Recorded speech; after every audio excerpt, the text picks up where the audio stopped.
Welcome back to the main events of Italian diplomatic activity abroad. Italy will not participate in any potential military force in Ukraine. This was reiterated by Prime Minister Giorgia Meloni according to a note from Palazzo Chigi following the Paris summit held on March 27th, which brought together countries from the so-called coalition of the willing. The Prime Minister once again emphasized the importance of working with the United States to end the conflict and achieve a peace that ensures Ukraine's sovereignty and security, hoping for American participation in the next coordination meeting. In an interview published the following day in the Financial Times, Meloni further distances herself from the proposal by British Prime Minister Starmer and French President Macron to create a reassurance force to support Kiev with training and deterrence missions. Instead, she reiterated her support for extending NATO's Article 5 mutual defense clause to Ukraine. Effective security guarantees for Ukraine require the broadest international consensus and cannot exclude the United States, said Foreign Minister Antonio Tajani on March 27th during a joint hearing with Defense Minister Guido Crosetto before the Foreign and Defense Committees of the Chamber and Senate.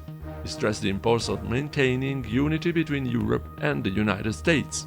Ribadisco che per noi l'unità transatlantica è cruciale. Europa e Stati Uniti sono due facce della stessa I medaglia. reiterate that for us transatlantic unity is crucial.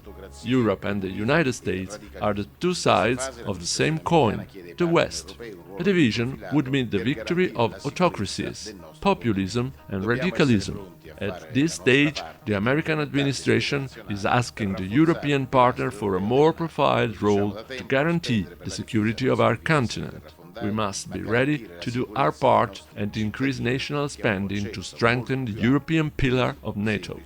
We have been saying it for a long time. Spending on defense does not mean being warmongers, but guaranteeing the security of our citizens, which is a much broader concept than simple rearmament.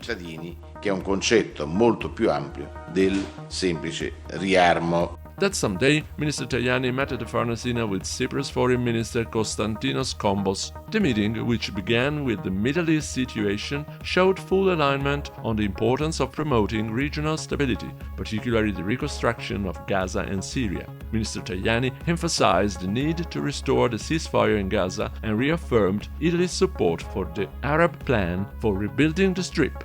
The Cypriot minister expressed appreciation for Italy's Food for Gaza initiative, which Cyprus has helped facilitate in the past. Also on March 27th, Minister Tajani opened the event announcing Italy's participation as guest of honor at the Guadalajara International Book Fair in 2026, the main event in Spanish-speaking publishing world. Italy's presence as guest of honor will place its publishing industry at the heart of a market of over 300 million potential readers. Over the past 5 years, the Ministry of Foreign Affairs has supported around 1,600 translation projects of Italian works, including more than 170 into Spanish. On March 25th, Minister Tajani met at the Farnesina with the EU Commissioner for Agriculture and Food, Christoph Hansen. They shared the priority of maintaining adequate funding for agricultural policy to ensure the EU agricultural and agri-food sector's long-term competitiveness and sustainability. Regarding trade tensions, Tajani reiterated the importance of diversifying economic and trade partnership through new agreement with third countries, as demonstrated by the new export plan for high-potential non-EU countries launched on March 21st at Villa Madama. Deputy Foreign Minister Edmondo Cirielli inaugurated the high-level bilateral dialogue between Italy and the International Organization for Migration, IOM, on March 27th at the Farnesina, alongside Director General Amy Pope. Over the past 2 years, the Foreign Minister has mobilized approximately €68.5 million in voluntary contribution through the IOM across development cooperation, the Migration Fund and the Reward Fund, along with an additional €5 million in mandatory contributions.